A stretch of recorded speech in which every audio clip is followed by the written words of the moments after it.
por acá, por este país, 250 aniversario de los Estados Unidos, que en realidad cuando uno mira al mundo entero y los países del mundo, es un país bastante joven.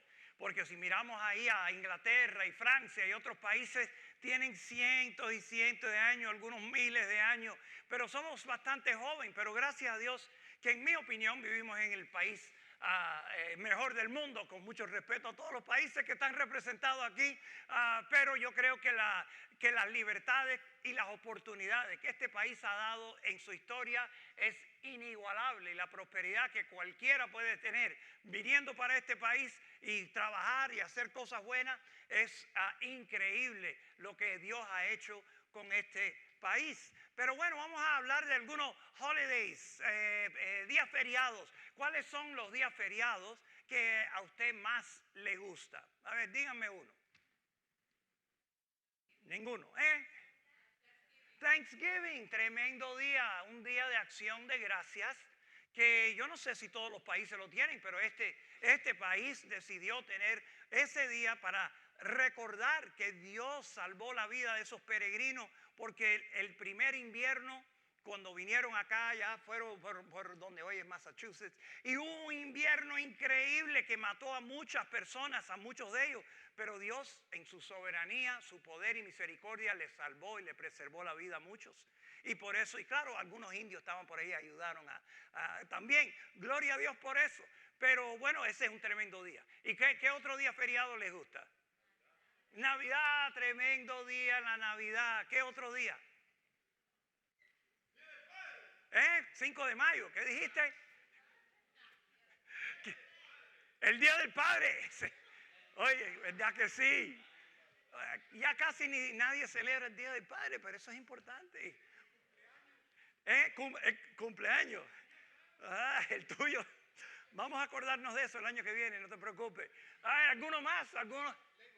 Labor Day, el Día del Obrero, bien importante. Cada país puede prosperar o no basado en los obreros, los que hacen la obra, los que ponen ladrillos y cosas así. A ver, Dolores, ¿tenías otro? Veteranos, un día bien importante también. Así que tenemos diferentes días en que uno se recuerda de cosas, de personas, etcétera, eventos. Y hoy vamos a hablar de uno de esos días feriados, pero bíblico. Y se llama el Día de la Pascua. Pero antes de eso, yo quería leerle, volviendo un poquitico aquí a los Estados Unidos, había un escritor francés llamado Alexis de Tocqueville. Y Alexis de Tocqueville vino a explorar a los Estados Unidos en el año 1831.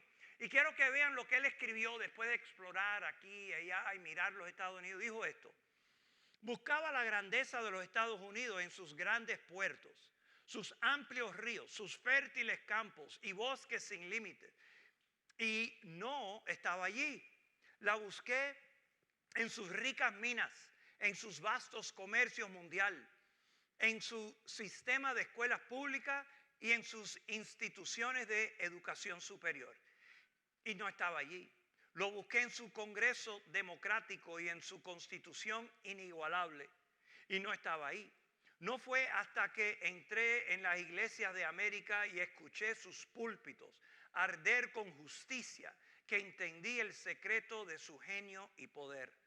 América es grande porque América es buena. Y si América deja de ser buena, América dejará de ser grande. Y los Estados Unidos de verdad que fue un país que creció con personas que vinieron aquí para buscar a Dios, para adorar a Dios. Y todavía hoy por hoy, yo sé que hay muchas cosas malas por allá afuera y algunas veces uno dice, este país, lo que sea, y empezamos a quejarnos. Pero todavía hay muchas cosas buenas en este país. Y se estima que 1/3 de toda la población va a la iglesia regularmente. Quiere decir que más o menos más de 100 millones de personas en América todos los años van, o toda la semana, van a una iglesia buscando de Dios. No será exacto como la de nosotros, pero van buscando a Dios y buscando ser luces allá afuera, luces de la verdad, luces de Dios en donde trabajan, en el parque, en el supermercado. Y yo creo que todavía por eso este país es grande. Pero vamos a seguir ahora con Josías Y vamos a estudiar una de las celebraciones judías que se llama la Pascua. Pero vamos a orar. Señor, aquí venimos delante de ti para darte toda la honra, toda la gloria, porque Señor, eres el único que te lo mereces. Y Señor, si este país es lo que es hoy, es por tu misericordia y tu gracia. Señor, gracias que podemos tener la libertad de estar reunidos aquí sin ninguna preocupación que la policía va a venir con palos a darnos por la cabeza. Señor, gracias que tenemos la libertad de expresión, de escribir lo que pensamos. Señor, gracias por todas las libertades y todas las bendiciones, toda la prosperidad, oportunidades que hay. Señor, te bendecimos a ti porque sabemos que todo lo bueno viene de ti. Y lo máximo que viene de ti y que vino y sigue viniendo es tu amor expresado por la persona de Jesucristo. Gracias, Señor, por mandar a tu Hijo que murió en esa cruz para el perdón de nuestros pecados y darnos vida eterna. Señor, gracias por eso y gracias que resucitó al tercer día. Señor, te bendecimos, te glorificamos. Bendice ahora nuestra alma con tu palabra. En el nombre de Cristo. Amén. La semana pasada vimos cómo Josías recorrió a Judá, a Israel, rompiendo los ídolos, que él fue con pasión para destruir todo lo que tenía que ver con la idolatría. Profanó los lugares de adoración, destruyó los santuarios de los ídolos, los aplastó hasta hacerlos polvo. ¿Por qué? Porque tenía una pasión en contra de lo que Dios estaba en contra. Odiaba el pecado porque Dios odia el pecado. Entonces vimos eso. Hoy vamos a mirar esa misma pasión, pero en la dirección de amar a Dios, en celebrar a Dios. ¿Por qué? Porque Dios es bueno y debemos siempre tener gratitud en nuestro corazón. Así que en 2 de Reyes 23, mira lo que dice. Luego el rey Josías emitió la siguiente orden para todo el pueblo. Ustedes deben celebrar la Pascua para el Señor su Dios, como se exige en este libro del pacto. No se había celebrado una Pascua igual desde la época en que los jueces gobernaban en Israel, ni durante todos los años de los reyes de Israel y de Judá. Así que Josías decidió celebrar esta Pascua, que la vamos a estudiar hoy, como ningún rey lo había celebrado antes, incluyendo el rey David. El hombre con pasión celebró esto. 23. Sin embargo, en el año 18 del reinado de Josías, esta Pascua se celebró en Jerusalén en honor al Señor. Y la Pascua básicamente es una celebración de la bondad de Dios, el amor de Dios. Y lo vamos a ver en un momento. Pero, ¿qué tan grande lo celebró? Para eso vamos a ir a 2 de Crónicas 35. Vayan ahí en su Biblia, 2 de Crónicas 35, para ver la pasión con que él se metió a celebrar esta ocasión de la Pascua.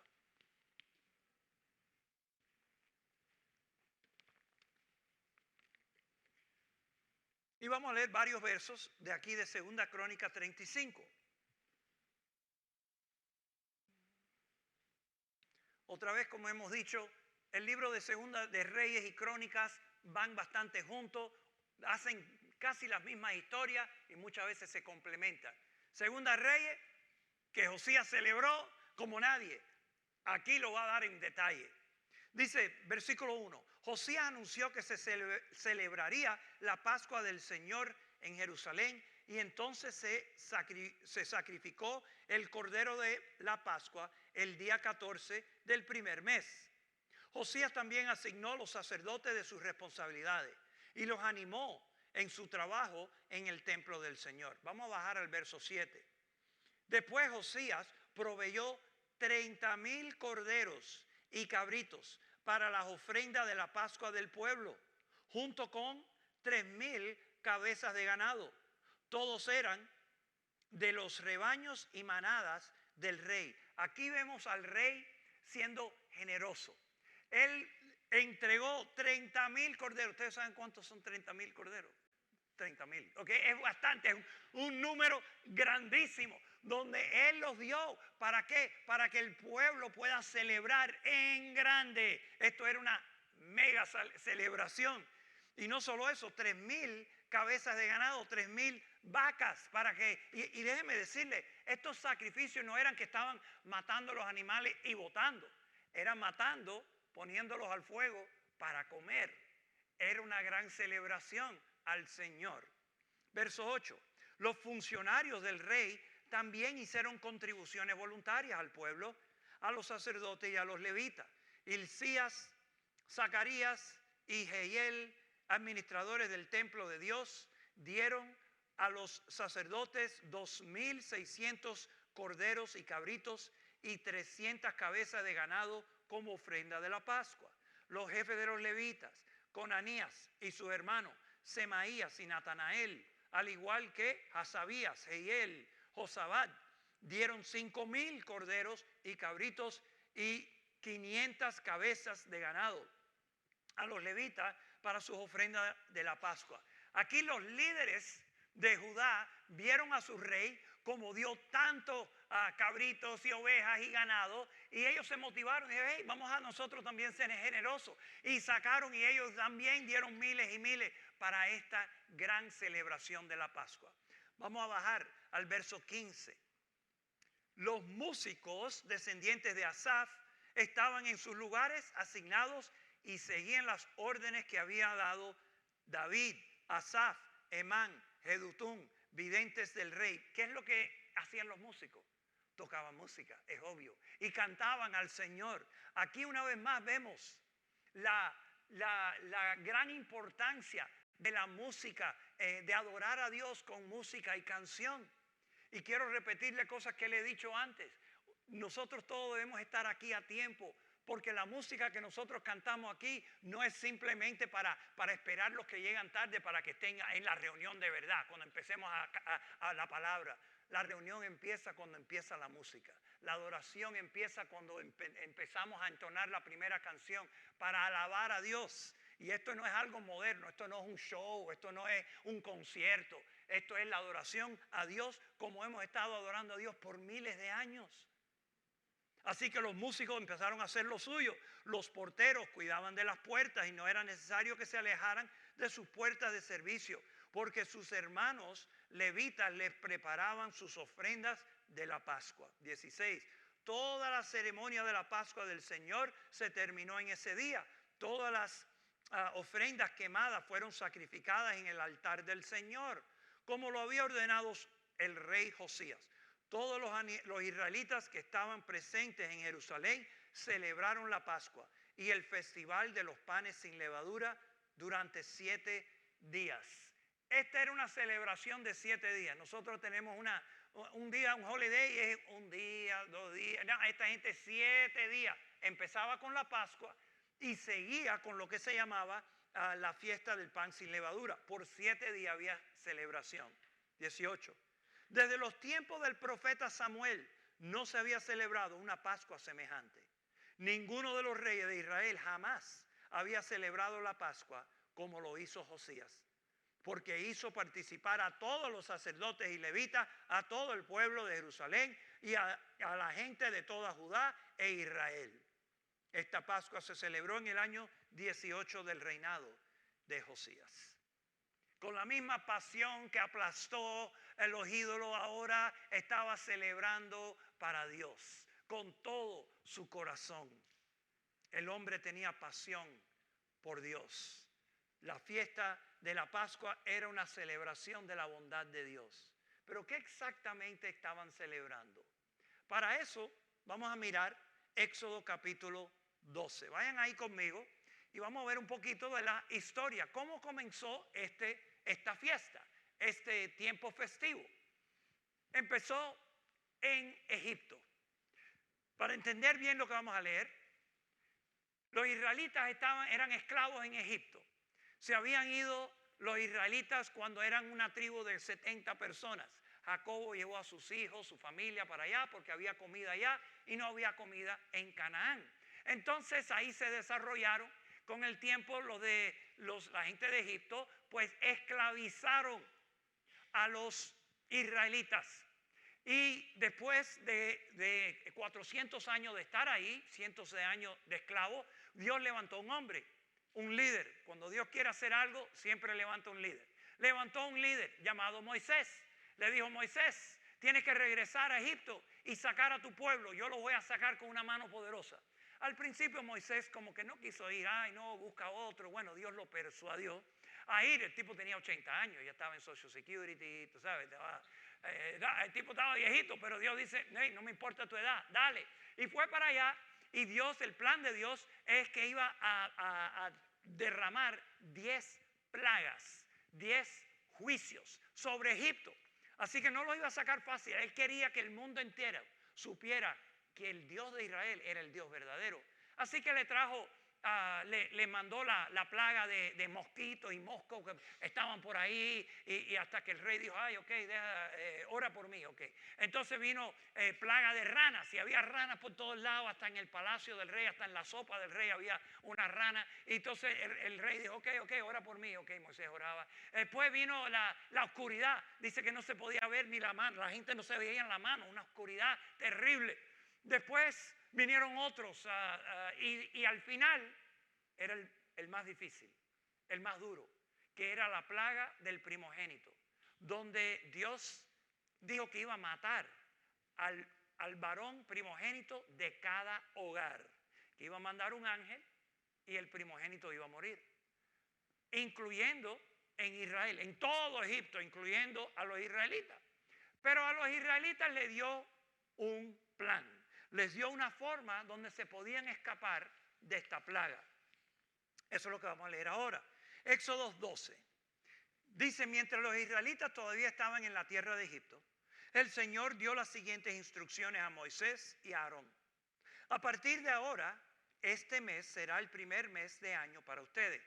Anuncien a toda la comunidad de Israel que el 10º día de este mes, cada familia deberá seleccionar un cordero o un cabrito para hacer un sacrificio de animal por cada casa. Si una familia es demasiado pequeña para comer el animal entero, lo compartirá con una familia vecina. Dividan el animal según el tamaño de cada familia y la cantidad que cada uno pueda comer. El animal seleccionado deberá ser un macho de oveja o de cabra de 1 año y que no tenga ningún defecto. Ahora, esos son algunos detalles. No se olviden de esos detalles, porque vamos a regresar a hablar de los detalles. Verso 6.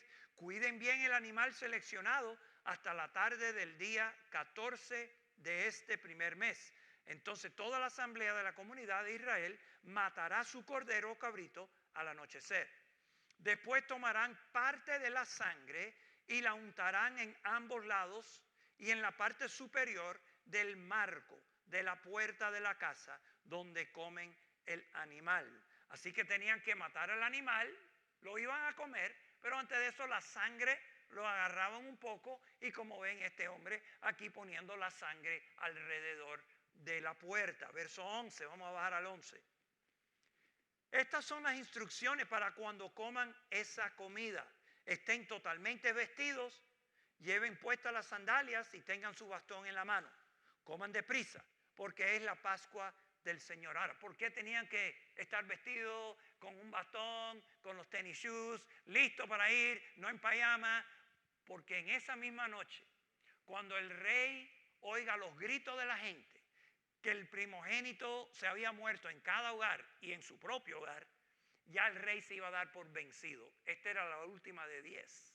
Y dijo, y así mismo fue, que cuando vieron y oyeron los gritos y la gente gritando y los muertos, el rey mandó un mensaje: váyanse de aquí ahora mismo. Así que ya Dios le estaba poniendo en aviso: estén preparaditos, coman rápido, porque esta noche van a tener que correr de aquí. Verso 12. Esa noche pasaré por la tierra de Egipto y heriré de muerte a todo primer hijo varón y a la primera cría macho de los animales en la tierra de Egipto. Ejecutaré juicio contra todos los dioses de Egipto, porque yo soy el Señor. Pero la sangre sobre los marcos de las puertas servirá de señal para indicar las casas donde ustedes estén. Cuando yo vea la sangre, pasaré de largo. Esa plaga de muerte no los tocará a ustedes cuando yo hiera a la tierra de Egipto. Este será un día para recordar. Cada año de generación en generación deberán celebrarlo como un festival especial al Señor. Esta es una ley para siempre.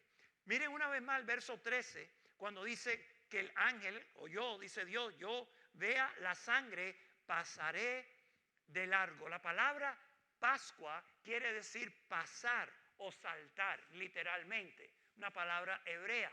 Y lo que quiere decir literalmente es que el ángel pasando por ahí, pasa por una casa, ve la sangre, ve que los israelitas tuvieron fe, que esa gente en esa casa tuvieron suficiente fe como para poner la sangre que Dios le había dicho, y pasa por alto esa casa y no mata al primogénito.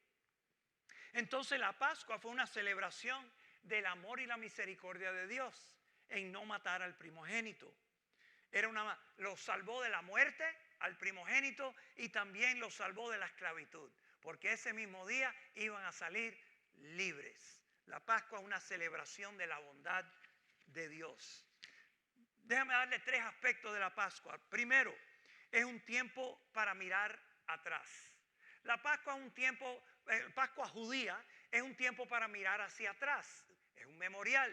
Los judíos tomaban tiempo para recordar cuando Dios los salvó de la muerte y la esclavitud. Y esta historia también se le tenían que enseñar a los hijos. Dios ya le había dicho, todos los años hay que celebrarlo. Y había que entonces enseñárselo a los hijos. Éxodo 12, 26 al 27, mira lo que dice. Y cuando les pregunten sus hijos, ¿qué significa este rito para ustedes? Ustedes les responderán, este es el sacrificio de la Pascua del Señor, quien pasó de largo las casas de los hijos de Israel cuando mató a los egipcios y libró nuestras casas. Todo festival o todo día feriado es para recordar de algo. Aquí dijeron Labor Day, es recordar y celebrar los obreros. Memorial Day, que acabamos de tener en mayo, para recordarnos de los soldados que murieron en diferentes guerras para dar nuestra libertad. La Navidad, que alguien dijo que le gustaba, la Navidad es un tiempo para recordar ¿qué? A ver si nos acordamos. Nacimiento de Jesús. Gloria a Dios que la iglesia sabe. All right, la Navidad y la Pascua cristiana, ¿qué celebramos? La resurrección de Jesucristo. Así que es un recordatorio para nosotros ahora mirando a Cristo hacia atrás. Y vamos a hablar más de eso en un minuto. Pero los judíos, la Pascua era el tiempo para recordar lo que Dios hizo, cómo lo salvó al primogénito y cómo lo sacó de Egipto de su esclavitud en esa ocasión. Pero número 2, es un tiempo para mirar hacia adelante.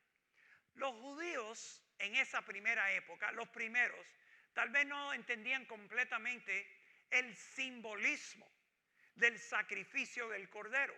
Con el tiempo se dieron cuenta y hubo profetas, etc. Pero este sacrificio también era simbolismo para mirar hacia adelante. ¿Hacia qué? Hacia el Mesías que iba a venir, el Cordero de Dios, el Mesías que iba a venir a salvar al mundo de sus pecados, a salvar a su pueblo y salvarnos de la segunda muerte. La Biblia dice que en realidad hay 2 muertes. La primera muerte, todos la conocemos, todo el mundo va a morir. La palabra muerte quiere decir separación. Cuando este cuerpo deja de respirar, el cuerpo se queda aquí, se entierra, pero el espíritu y el alma sigue. El espíritu y el alma del ser humano es eterno. Pero hay una muerte porque hay una separación. El libro de Apocalipsis nos dice que hay una segunda muerte, que es que cada persona que ha rechazado a Jesucristo como su Salvador es separado de Dios eternamente y arrojado al lago de fuego. Me imagino que nadie aquí quiere la segunda muerte. Pero Cristo vino a salvarnos de esa segunda muerte y ponernos en comunión, en amistad con Dios. Y así será por el resto de nuestra vida eterna. Ahora, ¿recuerdan los detalles que leímos acerca de este sacrificio? Los detalles eran importantes porque eran los detalles del Mesías, de Jesucristo que iba a venir. Primero, que tenía que ser un animalito macho. ¿Por qué macho? Porque iba a venir Jesucristo, hombre, hijo de Dios. También tenía que ser un cordero perfecto. En otras palabras, no podía venir con uno enfermo o con manchas, con cáncer ni nada de eso. Tenía que ser un animalito lo más perfecto posible. ¿Por qué? Porque era un símbolo de nuestro Señor Jesucristo, que obviamente el Hijo de Dios es perfecto. También tenía que ser de 1 año. ¿Por qué 1 año? Porque eso era una oveja joven. Cristo murió joven. A los 33 años no había por qué morir a esa edad. Sabemos que gente muere, pero era relativamente joven. Así que todos estos eran detalles que era símbolo del Mesías que iba a venir. Y había uno más que no leímos, pero estaba en el verso 46, donde Dios le dice que no pueden romper ningún hueso del animalito. ¿Y por qué? Porque cuando iba a venir el Mesías, Jesucristo, ya había la profecía, que la dijo David mismo, es que no se le iba a romper ningún hueso. Cuando Cristo muere en la cruz, si se acuerdan de la historia de la crucifixión, Cristo muere al lado, unos malhechores, uno a la derecha, uno a la izquierda. Y entonces los judíos, como iba a venir más celebraciones, no querían cuerpos muertos por ahí. Así que le pidieron a los romanos que los mataran. Ya estaban en la cruz, obviamente iban a morir, pero querían matarlos rápido. No es que la manera de morir en una cruz era bastante despacio. Crucificaban a la persona y lo que pasaba es que con el tiempo, el peso, la persona iba bajando. Y al bajar llegaba al punto donde no podía respirar, porque se estaba atrapando ahí, no podía respirar. Para respirar tenían que subir una vez más. Y respiraban y lo que sea para vivir un ratico más. Y después bajaba otra vez. Y después subía. Y así estaban por horas. Hasta que ya no podían más. Y se desplomaban y ahí ya no podían respirar más. Pero si los romanos querían apurar un poquitico la muerte, venían y le rompían las piernas del crucificado. De esa manera ya no se podía levantar. Ya se desplomaba y en 2 o 3 minutos ya estaba muerto. Cuando vinieron los romanos, porque querían apurar la cosa, vinieron a donde estaba el malhechor de la izquierda, le rompieron los pies porque todavía estaba vivo. ¡Bum! Al de la derecha le rompieron las piernas porque todavía estaba vivo. Pero cuando vinieron a Cristo, ya Cristo estaba muerto. Ahora, no era que Cristo era más débil que los otros. Acuérdense, Cristo es el Hijo de Dios. Él no tenía que morir. Él entregó su vida. Él voluntariamente dio su vida y murió cuando a Él le daba la gana morir. Y Cristo en la cruz, su última palabra fue: terminado es. Cuando Él acabó toda la voluntad del Padre y acabó de perdonar todos nuestros pecados con su sangre, dijo: terminado es. ¡Pum! Y ya. A Él no le rompieron las piernas. No había que romperle las piernas. Exactamente como era la profecía y como vemos el símbolo del Cordero, donde Dios dijo: no le rompan las piernas. Así que el Cordero de Pascua representaba la venida de Jesucristo. Y Cristo vino, murió por nuestros pecados y nos ha librado de la muerte, la segunda muerte y de la esclavitud del pecado. Porque Dios dice, la palabra dice que cuando uno cree en Cristo, el Espíritu Santo entra en uno y nos ayuda a vivir una vida santa. No es perfecto, pero sí podemos superar y no ser adictos al pecado. Y por todas estas razones, cuando Juan el Bautista, el profeta de Dios, en el Nuevo Testamento, vio a Cristo, en Juan 1:29 dijo esto: he aquí el Cordero de Dios que quita el pecado del mundo. ¿Por qué él usa esa palabra, Cordero de Dios? Obviamente por las profecías, por el Cordero de la Pascua, por los corderos que se mataba durante todo el año, y una vez al año era algo bien específico. Cristo es nuestro Cordero de Pascua. Y la Pascua era una celebración de la bondad, la misericordia y el amor de Dios. El tercer punto acerca de la Pascua, que es un tiempo para festejar con familia y amigos. No era algo que se hacía solito, uno en un cuarto, no, se hacía junto. En Levítico 23, si alguna vez estás interesado en cuáles eran los holidays, las fiestas de los judíos, léete Levítico 23 porque tiene la lista entera de los días festivos que Dios le indicó a los judíos. Y muchos de ellos eran fiestas de 7 días de largo. Dios no tiene problema con un break y tomar días libres mientras que le demos gloria y honor a Él. Pero vamos a mirar Levítico 23, empezando con el verso 2.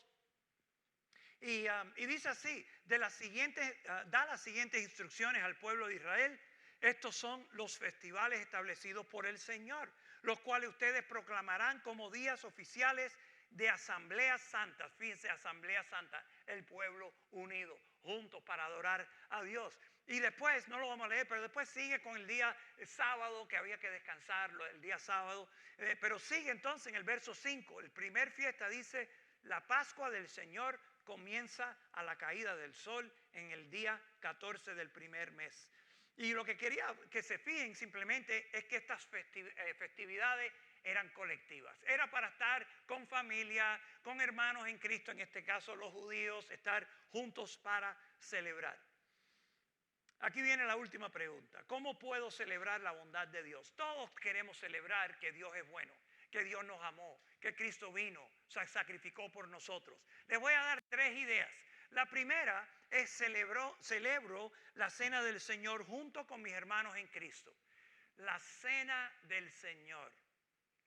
Y esto es importante, porque cuando Cristo instituyó lo que nosotros llamamos la cena del Señor, cuando comemos el pan, tomamos el vinito, el jugo, lo instituyó de la Pascua judía. Una cosa vino de la otra. Y quiero demostrárselo. Vayan conmigo a este último pasaje, Marcos 14. Vayan conmigo ahí, porque aquí es donde Cristo instituye la Pascua, a la cena del Señor. Y viene basado en la Pascua. Marcos 14. Y vamos a empezar con el verso 12.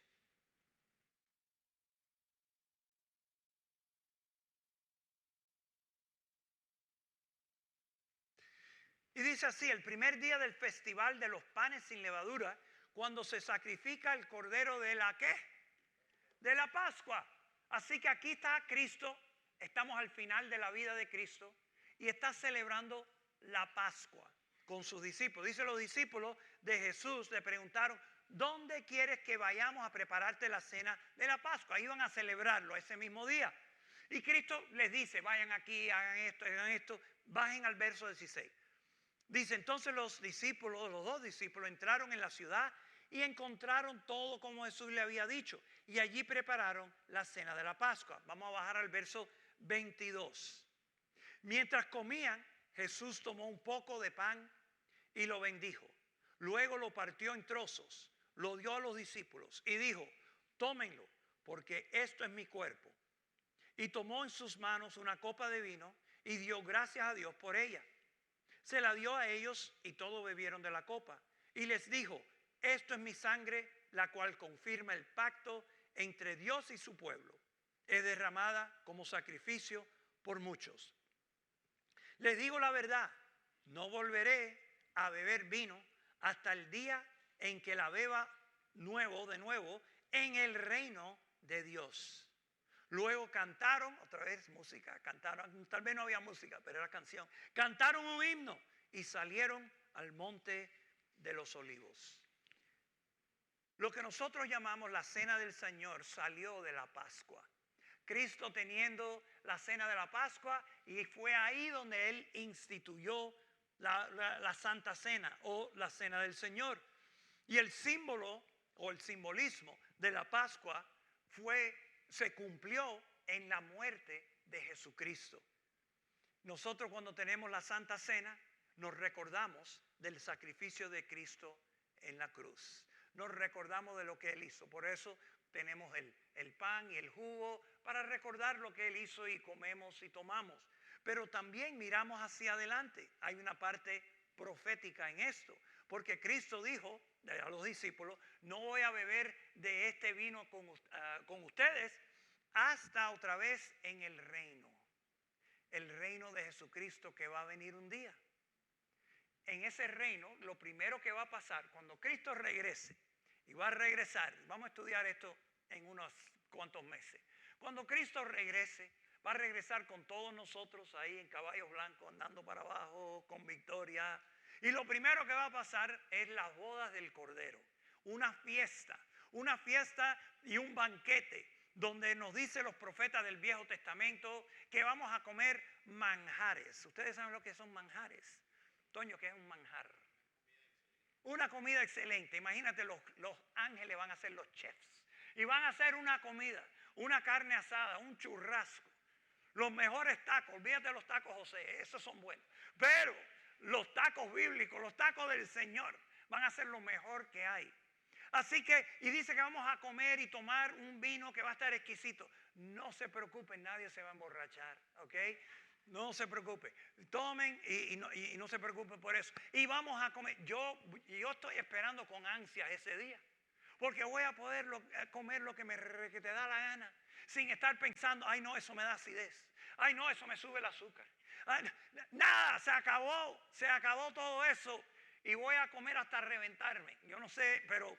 Y no va a ser pecado. No va a ser pecado porque solo voy a comer lo que el estómago en mi nuevo cuerpo me deje. Pero va a ser glorioso. Y yo creo que Cristo dijo esto para nosotros anhelar ese día. Esto va a ser algo bueno. Estar con el Señor. Entrar en su reino. Verlo. Vivir con Él. En nuestra iglesia, nosotros, como ustedes saben, celebramos la Cena del Señor. Tal vez no saben que lo celebramos 2 veces. Una vez en inglés, el tercer viernes de cada mes, celebramos aquí en nuestra reunión de inglés para que también, porque hay muchos, la reunión en inglés ha estado creciendo bastante y hay muchas personas que están viniendo en inglés el viernes que no vienen a las reuniones de español, pero son miembros de nuestra iglesia y celebramos la Santa Cena cada tercer viernes, pero también el primer martes de cada mes. Y yo lo que le estoy pidiendo a ustedes, lo que creo que Cristo le pediría, aprovechen la Santa Cena el martes, cada primer martes, vengan para celebrar juntos. Ya no es la Pascua judía, ya es una Pascua nueva, ya es una celebración de que Cristo ya vino y que resucitó y una vez más va a venir. Así que haz ese día prioridad en tu vida. Segundo, pongo como prioridad las reuniones de iglesia. Todas las reuniones de iglesia. ¿Por qué? Porque Dios está interesado en que su pueblo, sus hijos, se vengan juntos para también celebrar.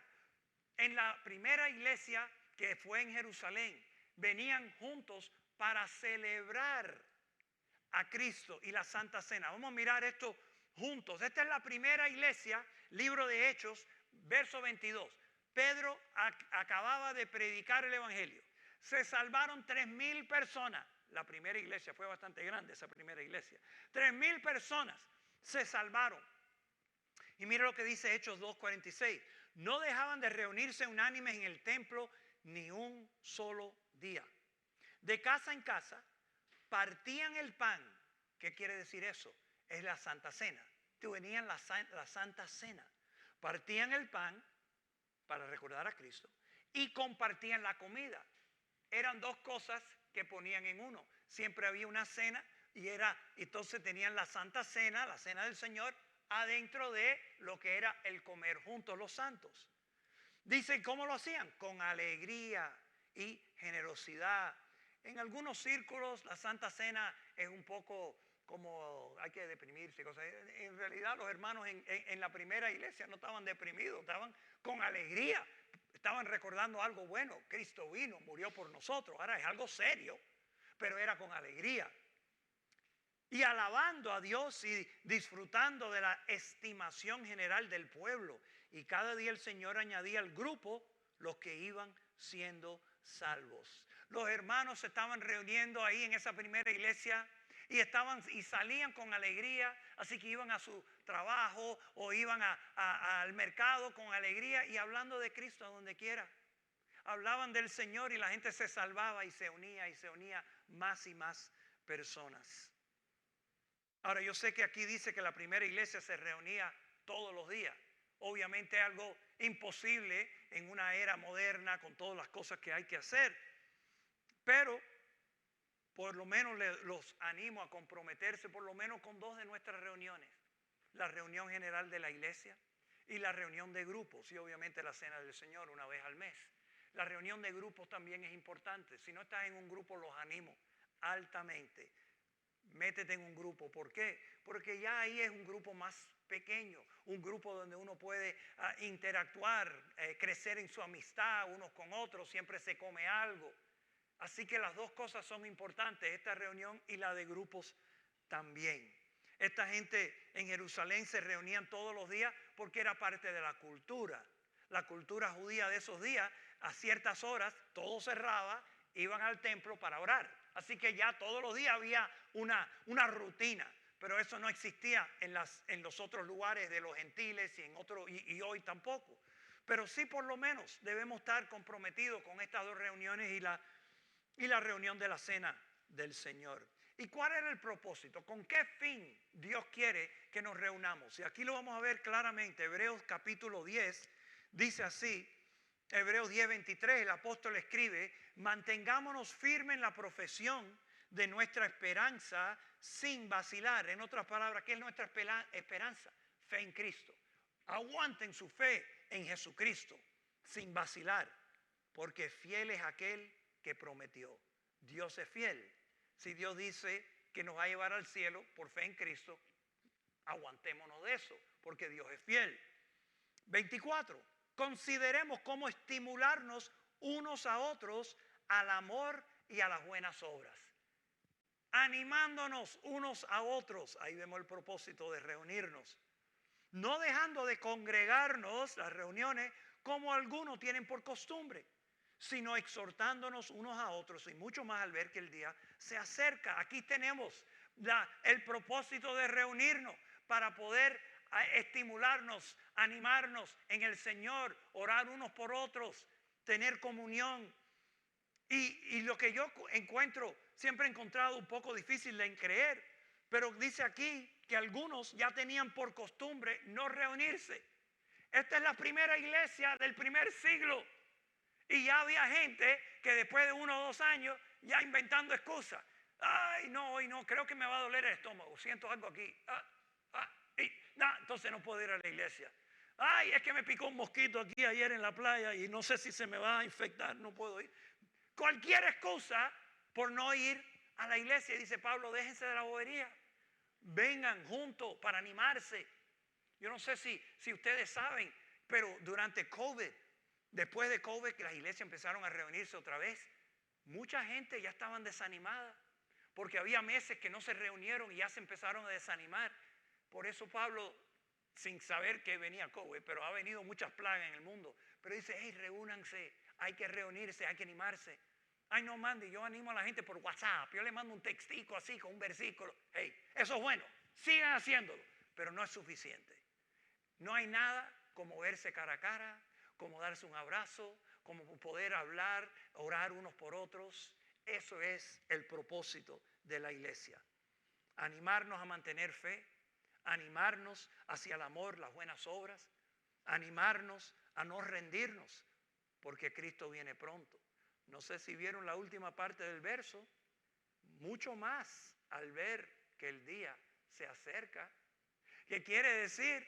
¿Cómo tú quieres que Cristo te encuentre a ti? Cuando Él regrese, cuando Cristo por fin regrese y levante a los cristianos de aquí, se llama el arrebatamiento, ¿cómo tú quieres que Él te encuentre?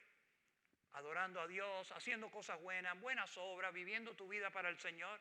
¿O tú quieres que te encuentres bobeando por allá afuera, viviendo la vida de un incrédulo, haciendo lo que hace cualquier otra persona, pero no viviendo para Él? El libro de Juan, la carta de Juan, Juan dice que alguna gente se van a bochornar cuando Cristo venga. Cristo lo va a levantar y van a decir, ¡ay! Y nos va a agarrar que no estábamos en las cosas de Dios. Y vamos a sufrir un bochorno. Vamos al número 3. El número 3, ¿cómo puedo celebrar la gracia de Dios? Doy gracias a Dios todos los días en oración. Todos los días debemos de verdad darle gloria a Dios por su bondad, por su amor, por todo lo bueno que Él hace por nosotros. Primera Tesalonicenses 5:18, que está ahí mismo, dicen, den gracias a Dios en toda situación, no en alguna, no en la situación. Cuando te ganas el loto, da gracias a Dios, no. Es en toda situación, en las buenas, en las malas, las lindas y las feas, aún situaciones bien difíciles.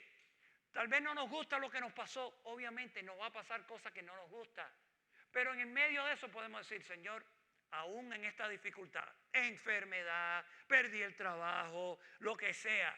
Pero Señor, gracias a ti. Te doy gracias. Tú eres un Dios bondadoso. Tú eres un Dios que me vas a ayudar a superar, que me vas a echar para adelante. Gracias, Señor. En cualquier situación. Dios tiene hijos agradecidos a Él en todo momento. Hebreos 13:15 dice, así que por medio de Él, de Cristo, ofrezcamos siempre a Dios sacrificios de alabanza. ¿Qué quiere decir eso? Es decir, fruto de labios que confiesan su nombre. Mira, ya no vamos a traer animalitos aquí a la reunión para matar cordero y meterle todo sangre por todos lados. El sacrificio que Dios quiere es sacrificio de alabanzas. Labios que confiesan su nombre, que alabamos a Dios. Y eso lo podemos hacer todos los días. Nosotros siempre los hemos animado. Estén en la palabra todos los días. Oren todos los días. Parte de la oración es darle gracias a Dios por todo lo bueno que nos da. Aún por las cosas mínimas. Empezamos con Cristo. Gracias por la sangre de Jesucristo que me lavó mi pecado. Gracias por la resurrección. Gracias que la salvación es por fe, un regalo tuyo, Señor. Gracias por todas estas cosas. Gracias por mi camisita que me regaló mi esposita. Gracias por los zapaticos que me regaló mi primo. Le podemos dar gracias por todo. Una de las cosas que yo trato de hacer es tratar de dar gracias por varias cosas antes de empezar a pedir. Porque somos expertos en pedir. Tratamos a Dios como si fuera un Santiclós. Ok, mira, apunta que esto es lo que quiero, Dios. Está bien pedir, ok. Él es nuestro Padre Celestial.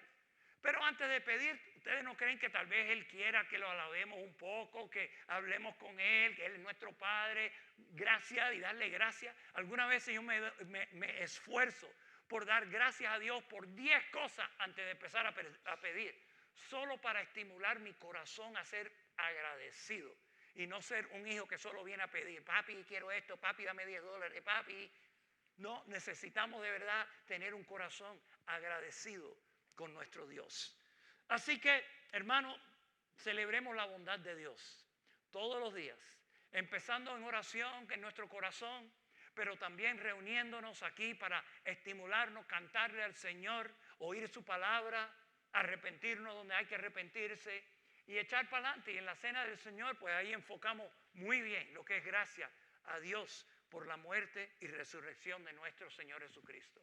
Si tú estás aquí hoy y nunca has puesto tu fe en Cristo, pues has oído hoy la buena noticia, que Dios te ama, que Cristo murió por ti en la cruz, que lo enterraron y al tercer día resucitó. Y hoy tú puedes abrir tu corazón y decirle, Cristo, yo creo que tú moriste por mí. Sálvame, dame vida eterna. Si hoy lo haces, Dios te limpia de todo pecado y te salva y jamás vas a sufrir esa segunda muerte de la cual hablé. Vamos a orar.